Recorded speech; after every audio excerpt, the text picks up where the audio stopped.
Good morning all. ఇప్పుడు ఈ క్లాస్లో మీకు స్క్వాడ్ నుంచి ఫాలోఅవుట్ అయ్యే విధానం ఏ విధంగా ఉంటుందో తెలుసుకుందాం. ఫస్ట్ ఎవరిని ఫాలోఅవుట్ చేసినా ఫస్ట్ సౌదం కావాలి. ముందు లైన్ అయితే వన్ స్టెప్ ఫార్వర్డ్కి, మధ్య లైన్ అయితే వన్ స్టెప్ ఫార్వర్డ్ అయినా బ్యాక్వర్డ్ అయినా, అదేవిధంగా ఫ్యూచర్ లైన్ అయితే వన్ స్టెప్ బ్యాక్వర్డ్, అదేవిధంగా సైడ్ లైన్స్ ఉంటాయి అటు ఇటు, వాళ్ళు వన్ స్టెప్ సైడ్కి వేసుకుంటారు. ఈ విధంగా ఫాలోఅవుట్ అవుతాం. ఇప్పుడు టెస్ట్ పర్పస్ మనం ఫాలోఅవుట్ అయినప్పుడు టెస్ట్ ఆఫీసర్ వచ్చేసి స్క్వాడ్కు మధ్యలో ఉంటాడు. మన స్క్వాడ్ మెయిన్ సెంటర్ పర్సన్ స్క్వాడ్కి ఎదురుగా ఉండేటట్టు చూసుకొని నిల్చోబెడతాం. ఇప్పుడు ఒకరిని ఫాలోఅవుట్ అంటాం 876 ఎగ్జాంపుల్.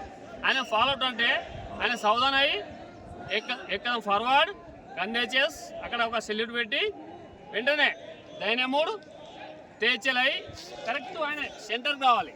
సెంటర్కి వచ్చి 868 ఎదురుగా వచ్చి ఇక్కడ డైరెక్ట్ తేచల్లోనే బాయముడ్ అయ్యి అడ్వాన్స్ అయ్యి అక్కడ టేబుల్కు 3 కదల ముందు హాల్ట్ అయ్యి సెల్యూట్ చేయాలి. సెల్యూట్ చేసినాక ఇక్కడ వెంటనే ఆర్డర్ తీసుకొని పీచేముడు కావద్దు, ఎందుకంటే టెస్ట్ ఆఫీసర్ బ్యాక్ చూపించకుండా మనం అక్కడ బాయముడ్ అవుతాం.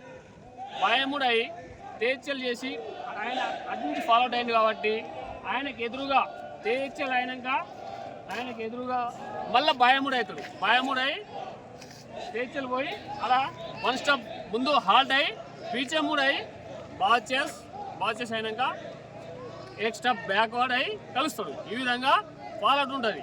అటు నుంచి ఫాలోఅవుట్ అయితే ఆ విధంగా, ఇటు నుంచి ఫాలోఅవుట్ అయితే వన్ స్టెప్ ఫార్వర్డ్ బాయమూడ్ తేచల్, ఇక్కడ నుంచి డైనమోడ్ తేచల్ హాల్టింగ్, ఈ విధంగా ఉంటుంది. ఇప్పుడు చూద్దాం.